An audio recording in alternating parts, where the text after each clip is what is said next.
A graça do Senhor Jesus seja com todos nós. Estamos aqui, queridos, para trazermos a lição de número 5 da nossa Escola Bíblica Dominical. Fica conosco aí até o final, porque essa lição vai ser uma grande bênção. Hoje nós vamos estudar na lição 5 a promessa de salvação. De todas as promessas, a mais importante é a salvação. Jesus falou, Do que adianta o homem ganhar o mundo inteiro e perder a sua alma, Não adianta, ele pode conquistar tudo, mas morreu sem salvação, não adiantou nada, Então a promessa da salvação é a melhor. E é isso que nós vamos estudar.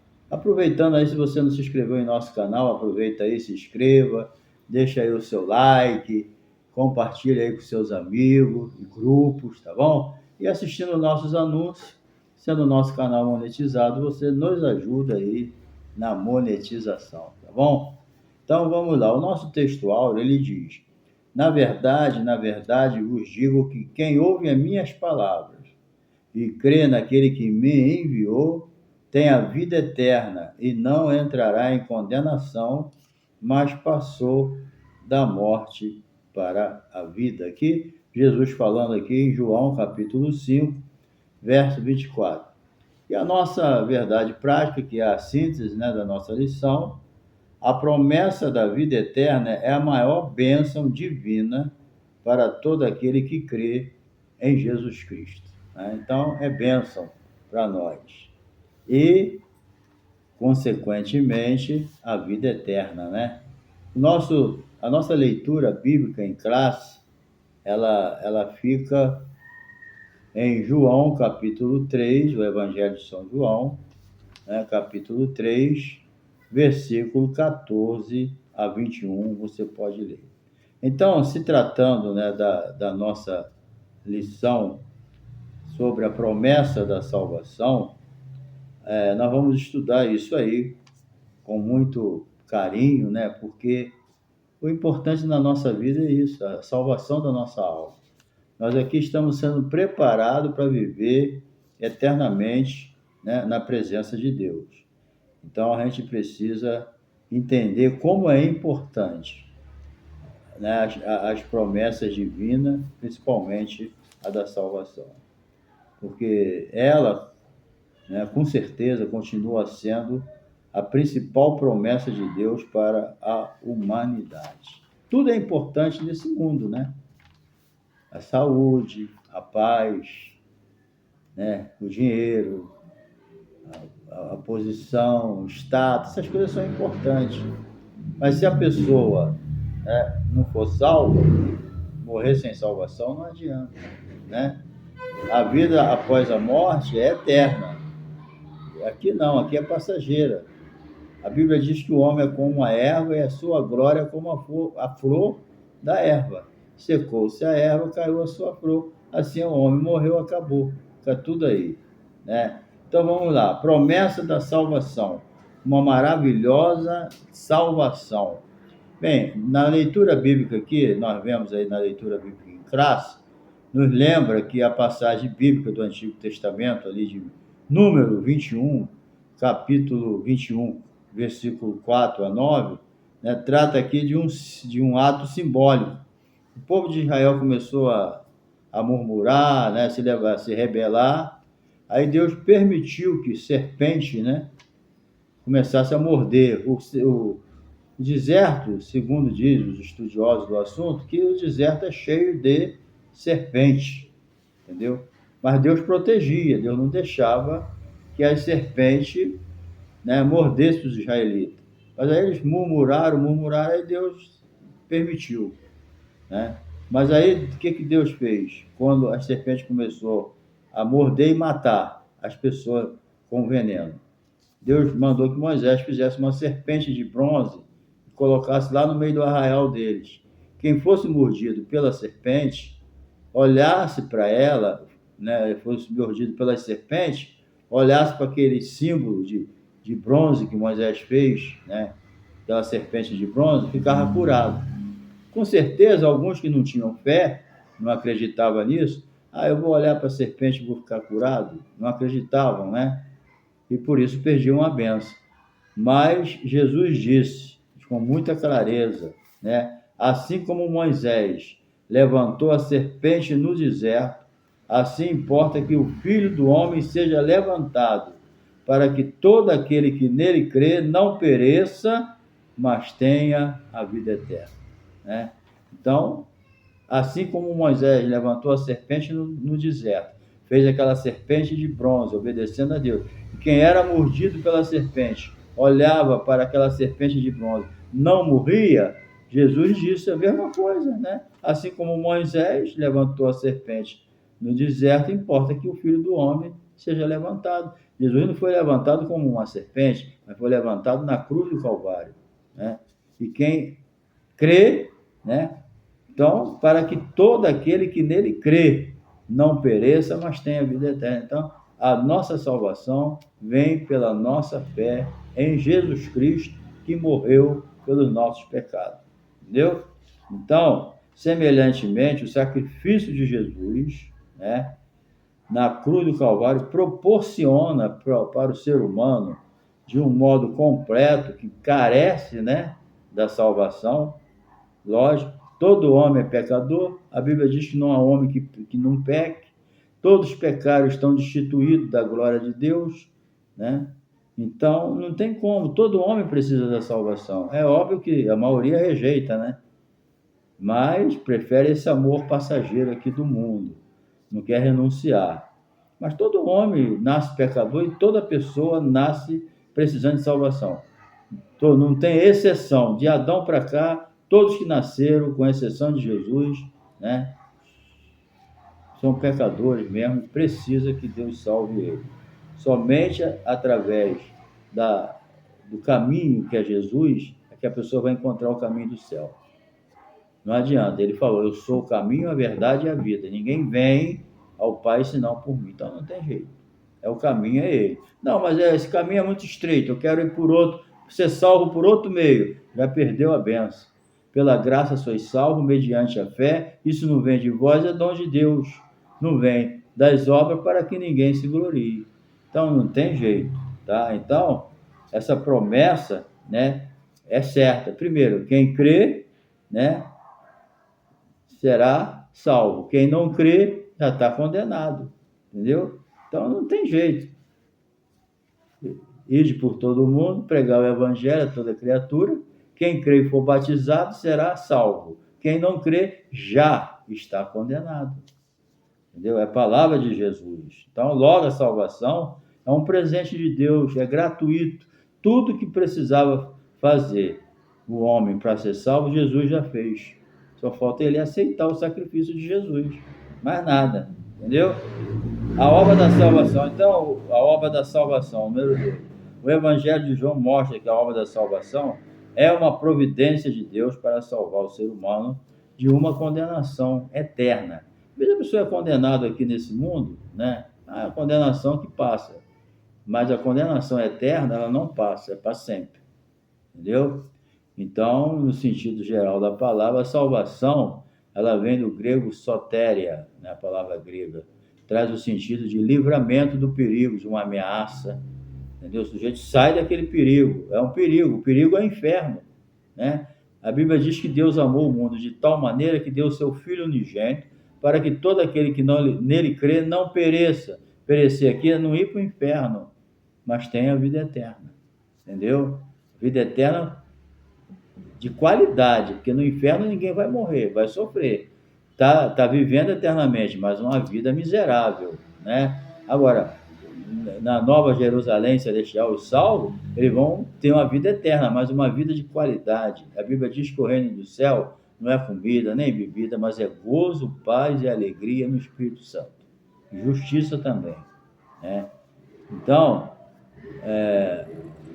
Deus livra do perigo, mas nesse mundo a gente sempre corre perigo, né?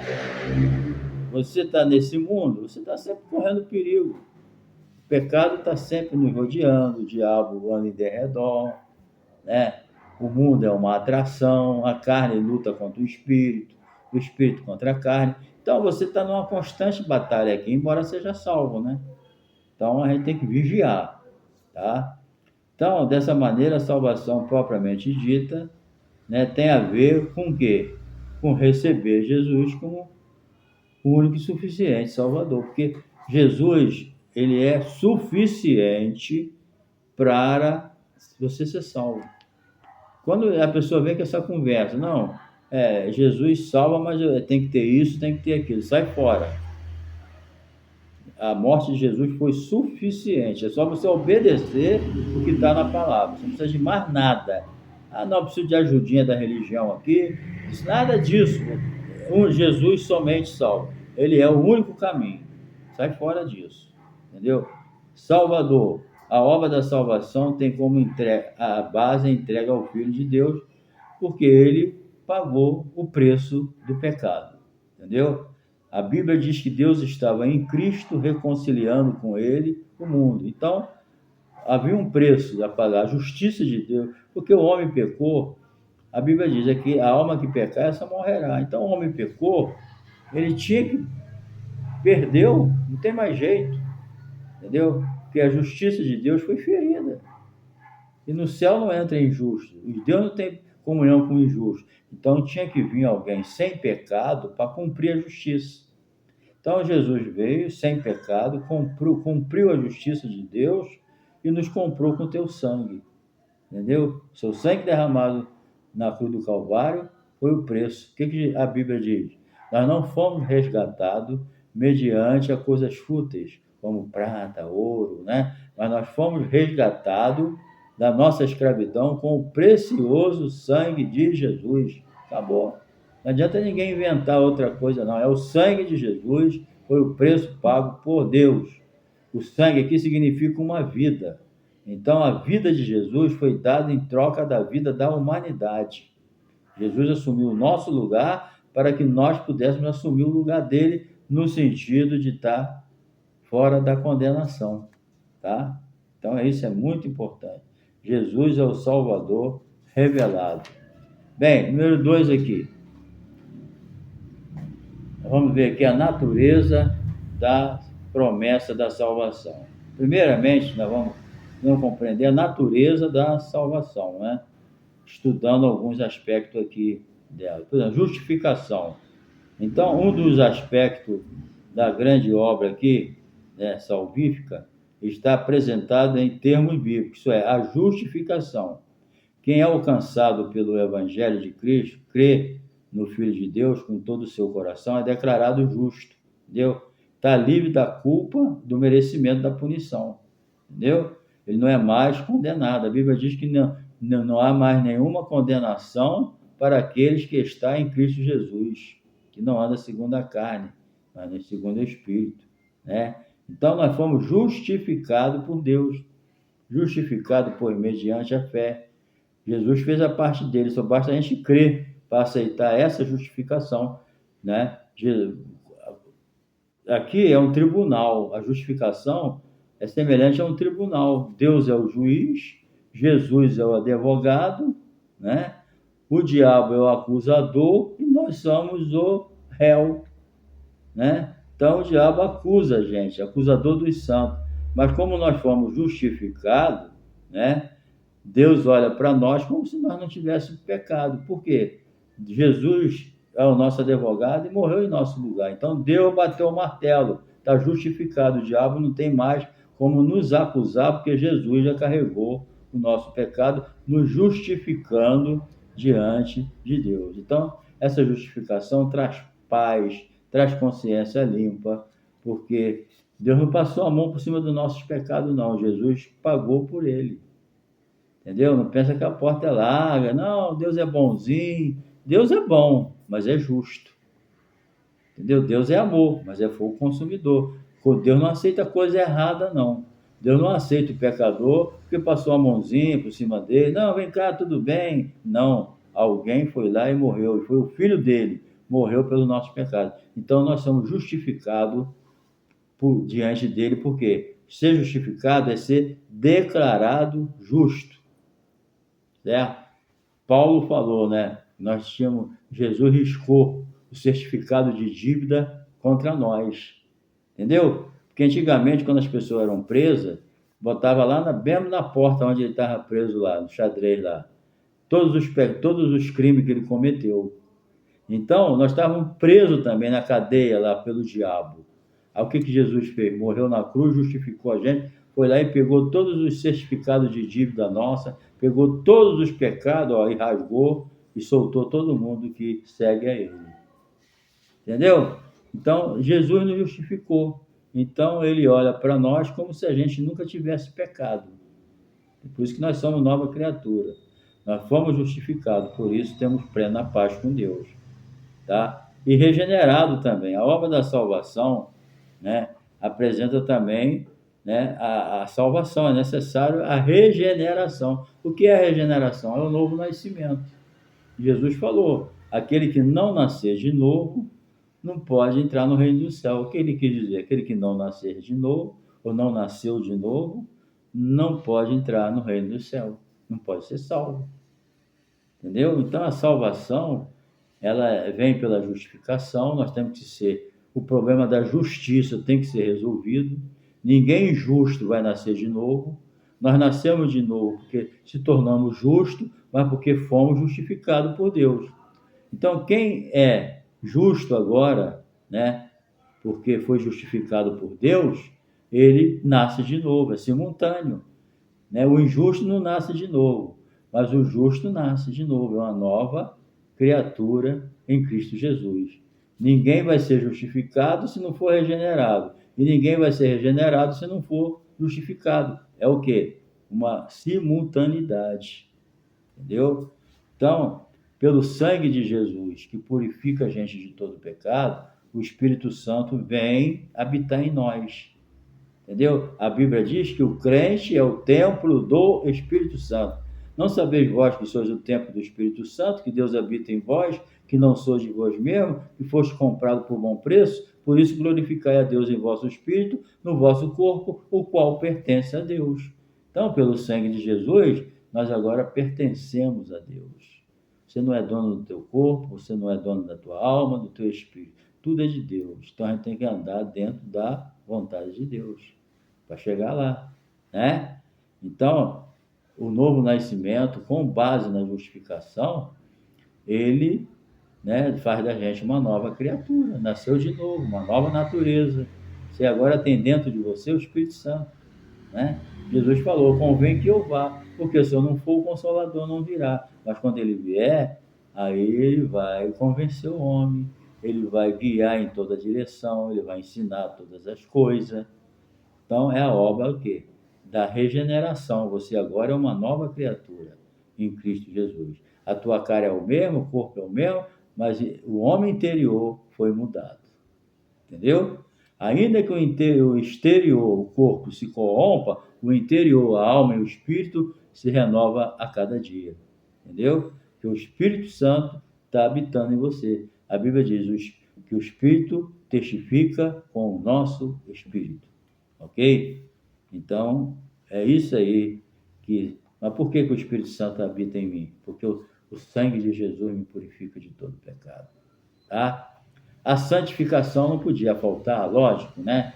Santificação é a separação do pecado, né? Deus, quando vai santificar alguma coisa, quando ele vai usar, ele santifica. Deus nos salvou para usar também, para ter comunhão com a gente, né? Já nos regenerou, nos justificou, mas também nos santificou. Entendeu? A santificação é separação. Quando Deus separa alguém, se chama separação. É uma coisa separada.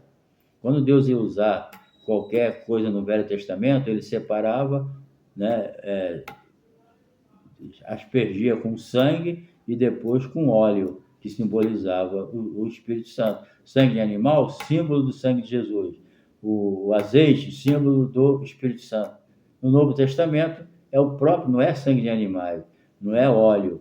No Novo Testamento, é o sangue de Jesus e o Espírito Santo te santifica. Entendendo? Deus te separa, e quando Deus separa alguma coisa, é para usar. Deus não separa nada para ficar guardado, não. Então, nós fomos separados por Deus para servir a Ele na beleza da tua santidade. Primeira coisa, mudança, a separação, né? É posicional. Você sai da posição. Você é um mundano, tá lá, aceitou Jesus, Deus faz de você um santo. Santo não é negócio santo de imagem, não. É santo porque foi separado. A palavra separado e santo é a mesma coisa. É ágil no Novo Testamento, certo? Separado. Então você foi separado para servir a Deus na beleza da sua santidade. Então, agora você não é mais um imundo, um pecador miserável. Agora você é santo, separado para ter comunhão com Deus. Agora você precisa o quê? Progredir nessa santidade. Aquele que é santo, diz lá no Apocalipse, né? Aquele que é sujo, se suje mais ainda. Mas aquele que é santo, se santifique mais ainda. Através da palavra, da oração, do desejo de servir a Deus, com a habitação do Espírito Santo impulsionando a gente, nós temos que crescer, né, em santidade. A palavra melhor seria o quê? Progredir em santidade. Aquele que é santo se santifique.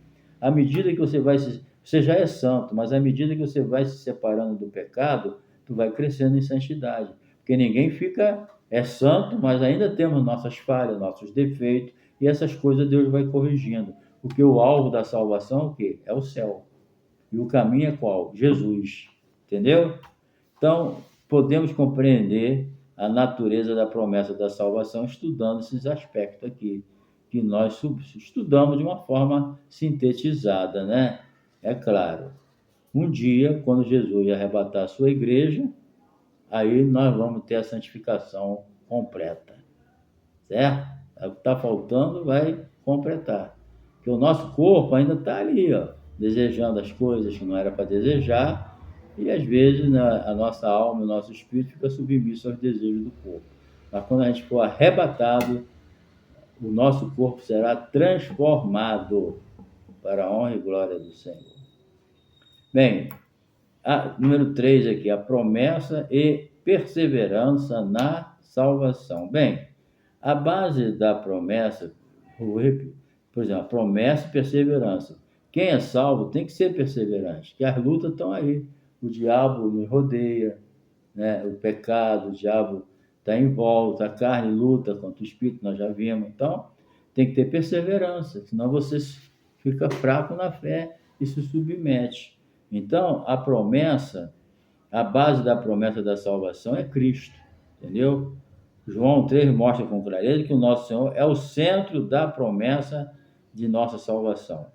Então, Deus escolheu um povo dentre as pessoas pecadoras que se arrependeram e creram em Jesus Cristo como Senhor. Então, Deus, através do Espírito Santo, o que ele está fazendo? Ele está separando um povo para passar a eternidade com Jesus.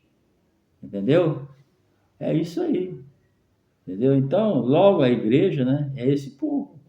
Quando Deus separa alguém, ele vem para o mundo. O que a Bíblia diz? Vocês estão no mundo, mas vocês não são do mundo.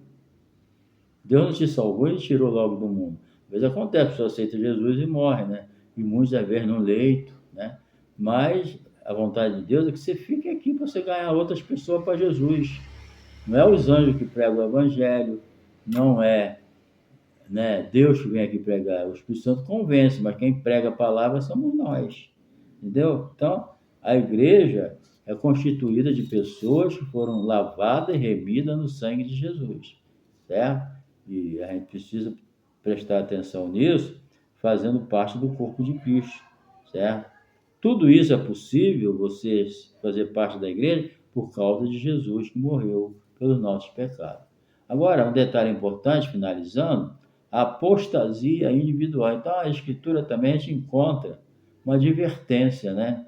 O apóstolo Paulo escreveu que nos últimos tempos alguns apostatarão da fé por dar ouvido a espíritos enganadores e doutrina de demônio. Entendeu? Tem pessoas que ele vai sair da direção de Deus guiado por demônios. Entendeu? E a Bíblia está dizendo nos últimos tempos, apostatar é uma coisa, desviar é outra. O apóstata, ele sai definitivamente, ele não quer mais saber de Deus, não. Ele se apostata e ainda fala mal ainda da igreja. Entendeu? Ainda fala até mal de Deus. Agora, o cara que se desvia, ele tem chance de voltar, né? A ovelha desgarrada, ela pode se agarrar de novo. Entendeu? Então, a Bíblia nos mostra que a salvação não é incondicional, não é uma coisa obrigatória. Você tem que ser crente, você tem que ir para o céu. Não, mas eu quero ir para o inferno. Não, você é obrigado a ir para o céu. Não, a salvação não é incondicional. Aquele que quiser vir após mim, negue-se a si mesmo, toma a sua cruz e siga-me. Aquele que quiser. Certo? Jesus disse para os fariseus: vocês não querem vir a mim para terem vida. Então, muitos não querem. O Estevão, no seu sermão lá no livro de Atos, né, antes do seu martírio, ele falou que vocês sempre, para os religiosos, os doutores da lei, vocês sempre resistiram ao Espírito Santo. Entendeu? Então, a gente mostra que a gente pode experimentar o amor de Deus, né? Mas os ensinos fundamentais revelados na palavra de Deus, ele permanece, não muda. Muita gente está mudando a Bíblia, mas a Bíblia por si mesma ela não muda. Jesus falou: o céu e a terra vai passar, passarão, mas a minha palavra não. Então, isso também mostra que os que receberam, experimentaram o amor, o perdão de Deus, podem romper esse relacionamento, rejeitando por completo os ensinos fundamentais revelados na palavra de Deus. Por exemplo, a apostasia doutrinária, bem como tornando-se novamente escravo da prática do pecado. É a porca voltando para o chiqueiro, entendeu? E o cão voltando do seu vômito. Pedro escreveu sobre isso. A pessoa que está tão bem na igreja, servindo a Deus, vivendo na santidade, de repente volta para a imundície. E às vezes nem se desviou, ele se apostatou da fé. Entendeu? Então, assim denominamos apostasia, que implica em quê? A pessoa se torna um rebelde contra Deus, rebelião contra Deus, abandono proposital da fé que uma vez nos foi entregue. Então, há diversos registros bíblicos que confirmam, né, essa possibilidade de pessoas que se apostatam da fé. E encerrando, né, a promessa é a segurança da salvação.